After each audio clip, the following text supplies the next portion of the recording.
Terima kasih Anda masih menyaksikan Kompas Malam, Saudara. Ganjar Pranowo merespons pernyataan Anies Baswedan soal Jawa Tengah tak lagi jadi kandang satu partai. Bagi Ganjar, setiap rival bisa mengklaim sepihak, tapi fakta yang nanti akan menjawab, Saudara. Hal ini disampaikan oleh Capres nomor urut 3 Ganjar Pranowo saat berkampanye di Sragen, Jawa Tengah.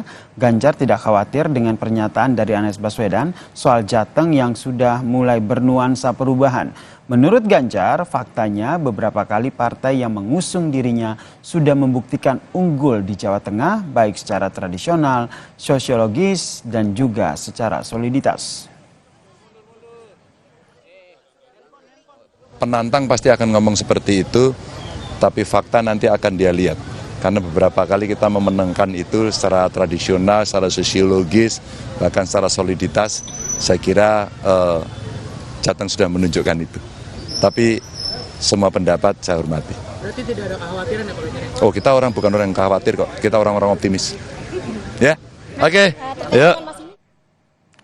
Sebelumnya, Saudara, dalam kampanyenya di Jawa Tengah, Capres nomor urut 1 Anies Baswedan menyatakan bahwa Jawa Tengah kini tidak hanya kandang atau basis suara satu partai. Anies mengklaim masyarakat ingin perubahan. Anies pun optimistis bisa meraih suara pemilih di Jawa Tengah dan menyebut nuansa perubahan sudah terasa di Jawa Tengah saat ia berkampanye bersama dengan cawapresnya Muhaimin Iskandar.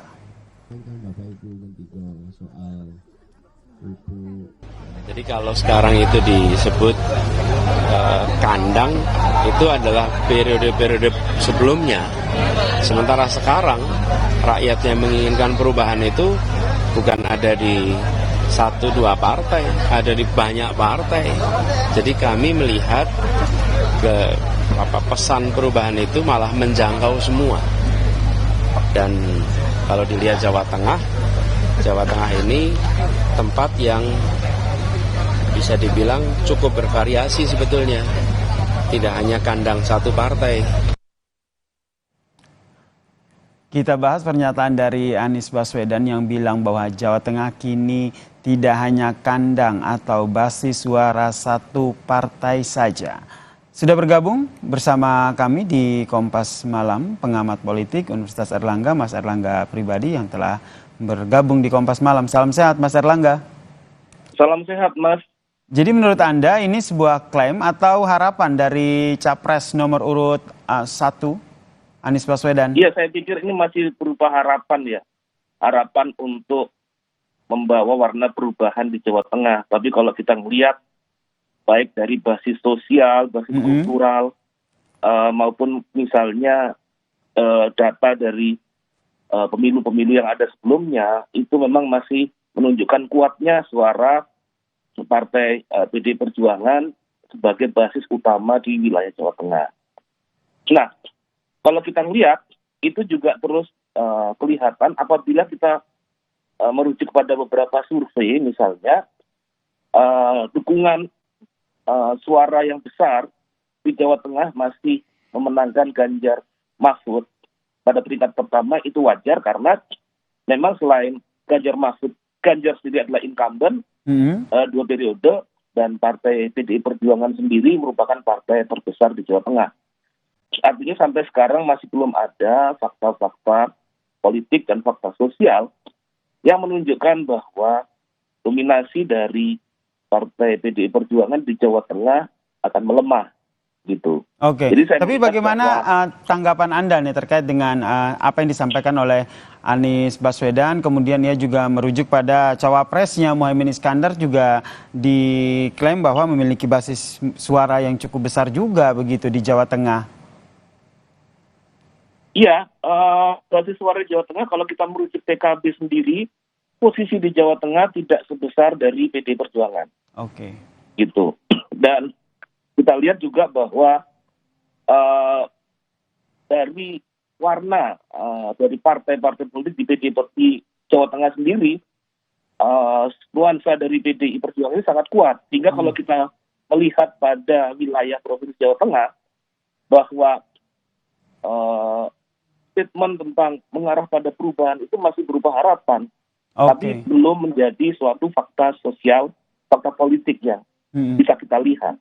Masih berupa harapan ya dari capres Iya. dan cawapres nomor urut 1 gitu, Anies Baswedan dan juga Muhaymin Iya. Iskandar. Tapi kalau kita lihat sebagai kandang dari PDIP, apakah ini oke salah satu kandang, tapi kalau kita berbicara prosentasenya, apakah ini menurun atau menurut Anda akan meningkat dari yang sudah menjadi kandang satu partai di Jateng ini?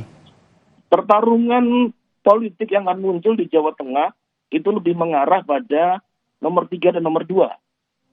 Gitu. Jadi lebih ke nomor 3 dan nomor 2?